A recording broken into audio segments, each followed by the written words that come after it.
Bonjour Dominique Genollet, merci de m'accueillir aujourd'hui dans tes bureaux. Alors, on va aborder aujourd'hui un sujet un peu compliqué, un sujet qui génère pas mal de tensions. En fait, c'est la problématique de l'approvisionnement des matières premières pour, en tout cas, les entreprises de la branche de la construction. Donc toi, dans ton activité, es-tu confronté à cette problématique? Alors, la problématique, oui, bien sûr. Alors, déjà, pour répondre clairement, oui. Mais aujourd'hui, on parle d'approvisionnement ou de raréfaction de certaines matières premières. Aujourd'hui, nous sommes plus touchés par les hausses sur les matériaux, plus que par le délai d'approvisionnement ou délai de livraison. Euh, Effectivement, on s'aperçoit qu'il y a des délais qui s'augmentent un petit peu, mais c'est pas encore problématique. Et j'espère que ça ne le deviendra pas. Jusqu'à ce jour, on a pu obtenir des matériaux pour construire, pour réaliser nos travaux. Par contre, la problématique que nous avons rencontrée, c'est la hausse sur ces matériaux. Et ça, c'était un problème qui a amené beaucoup de tensions. Tension tout d'abord en interne dans l'entreprise, parce que tu peux t'imaginer que lorsqu'il y a des travaux qui sont lancés, des commandes de travaux qui sont lancées sur des objets relativement importants, et que en cours d'exécution de ces travaux, on commence à t'annoncer des hausses. Bon, les premières hausses, tu les prends un petit peu avec du recul, et puis quand les nouvelles hausses arrivent 15 jours ou 3 semaines après les premières hausses annoncées, tu te dis mais où est-ce qu'on va? Et puis les hausses sont de plus en plus importantes, et à un moment donné, bah, tu t'aperçois que l'entreprise commence à avoir de la difficulté à faire face à ces hausses. Et là, la tension commence à s'installer parce qu'il faut rentrer en discussion qui va prendre en charge ces hausses et comment on va les assumer. Et il est clair que ce n'est pas à l'entreprise seule d'assumer. Donc il y a eu un passage de plus d'une année où ça a été compliqué parce qu'on était dans ces situations de travaux en cours, dans cette situation où le discours ne passait encore pas très facilement. Puis c'est jamais facile. Moi, c'est pas facile en tant que chef d'entreprise d'aller voir mon client et puis lui dire, bah voilà, faut que je vous annonce, ça va vous coûter plus cher. Le client n'est pas forcément à l'écoute de ça non plus, puis n'a pas forcément envie de l'entendre, ou n'a peut-être pas non plus les moyens hein, de faire face à ce qu'on lui annonce, à ce qu'on lui présente. Donc, période difficile. Aujourd'hui, les hausses ont continué.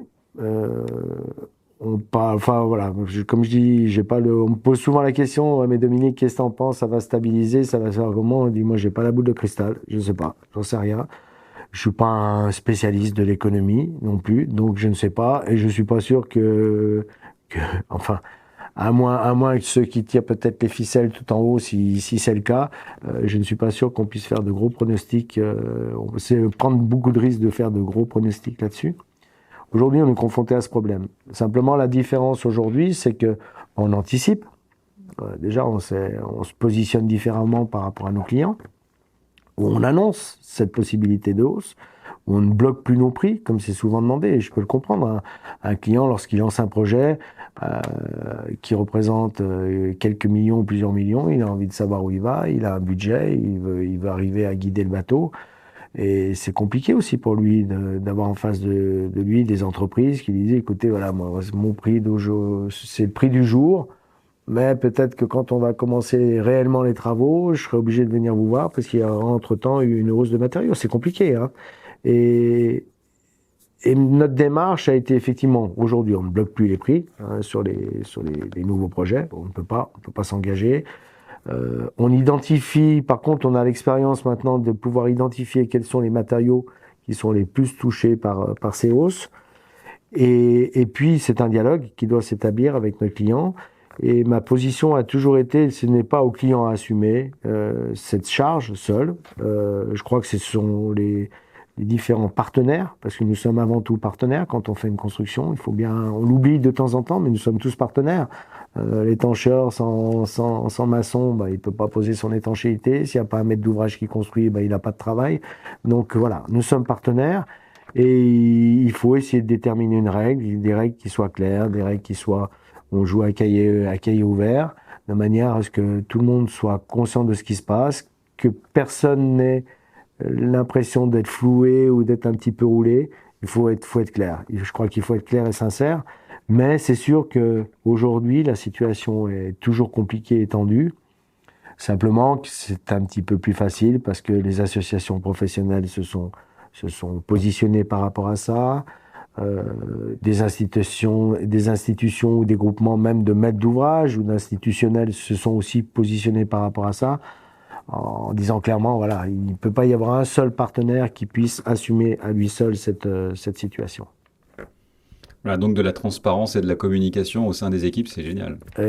C'est la base pour arriver à faire face à cette situation que nous ne maîtrisons, en tout cas nous, absolument pas, parce on a eu, je t'assure, sur quelques mois d'intervalle, mais très peu de mois, hein, 1, 2 mois, on pouvait recevoir des hausses. Et puis quand tu reçois une hausse sur matériaux, c'est un courrier de ton fournisseur qui te dit, bah voilà, à partir de telle date, vous allez payer le matériel 10 ou 15% plus cher. Puis tu dois faire avec, tu n'as pas beaucoup de choix. Et quand tu reçois la lettre du fournisseur X, bah, le fournisseur Y te l'envoie avec 24 heures d'écart, et puis voilà, tout le monde est sur la même longueur d'onde. Donc on peut même pas dire, ah, on va aller négocier, puis non, tu es obligé de faire face, et puis d'assumer ses prix et ses hausses. On parle par exemple, pour les cas les pires, on parle de quelle augmentation par rapport à il y a peut-être un an, voilà, à moins que ce soit confidentiel, mais quel est Non, le... non, non, c'est pas confidentiel. Alors c'est très variable, mais on a certains matériaux d'isolation qui en un peu plus d'une année ont pris 40 à 50% de hausse, ouais, sur des bases. Alors ramener à l'épaisseur, ramener et tout. Nous on a fait quelques analyses. On s'aperçoit que sur l'ensemble du montant du chantier.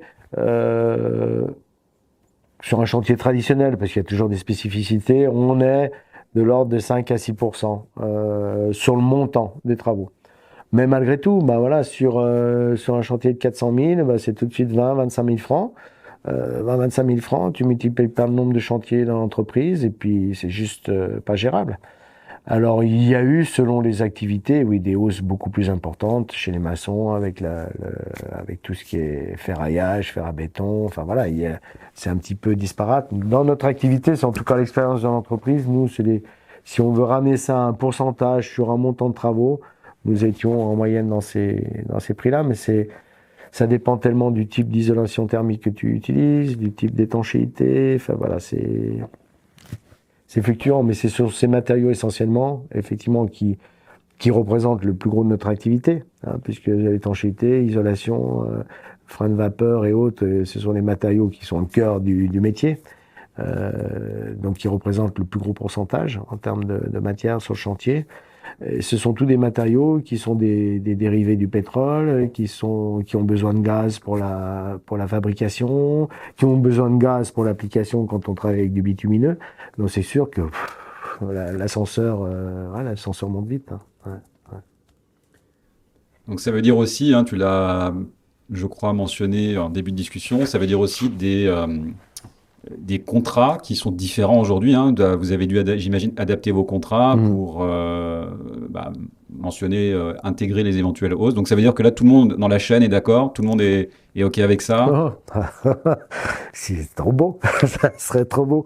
Non, bien sûr que bon, aujourd'hui, je l'espère, parce que je ne sais pas toujours forcément. Alors, il y a toujours les bonnes décisions qui se prennent autour d'une table en association professionnelle, où voilà, on a tous de bonne volonté de dire on doit prendre telle et telle position. Dans la réalité, c'est pas toujours le cas, malheureusement. Mais je crois qu'aujourd'hui, de manière générale, oui, de manière générale, en tout cas dans la profession, dans le domaine de l'étanchéité, je ne pense pas qu'il y ait encore de nombreuses entreprises d'étanchéité qui se permettent de faire des coups de poker sur des éventuelles absences de hausse. Ça devient quand même un petit peu dangereux. Et puis parce que je te dis, moi je ne sais pas quelle va être. On souhaite tous que ça soit stabilisé, mais quand on entend aujourd'hui les discours sur les hausses de l'électricité, sur les hausses des gaz et tout, Qui aurait pu dire qu'en Angleterre, on annonçait 80% de hausse sur certaines tarifications, qui aurait pu dire ça il y a ne serait-ce qu'une quinzaine de jours en arrière. Donc je trouve que c'est dangereux de faire des coups de poker là-dessus. Donc, mais à nouveau, il faut qu'il y ait un discours, il faut qu'il y ait un dialogue qui s'établisse. On ne peut pas venir avec nos grands sabots et puis imposer des choses. Il y a un dialogue qui doit s'établir avec nos interlocuteurs. Et aujourd'hui, je trouve très sincèrement que ça se passe relativement bien parce que les investisseurs, maîtres d'ouvrage, sont quand même à l'écoute et sont conscients que voilà, faut qu'on se serre les coudes et puis qu'on fasse en sorte de passer le cap le mieux possible. Merci beaucoup Dominique Genollet Rien. pour cet échange presque à bâton rompu, j'allais dire, hein, parce que c'est Ah, quand même un sujet très très très ah, ah, sensible. ah, ah, ah. Euh, Oui, et puis voilà, encore des paroles qui n'engagent que moi, qui sont mon vécu et qui sont en tout cas ma manière d'aborder le sujet. Ouais. Merci beaucoup et à très bientôt. Bientôt.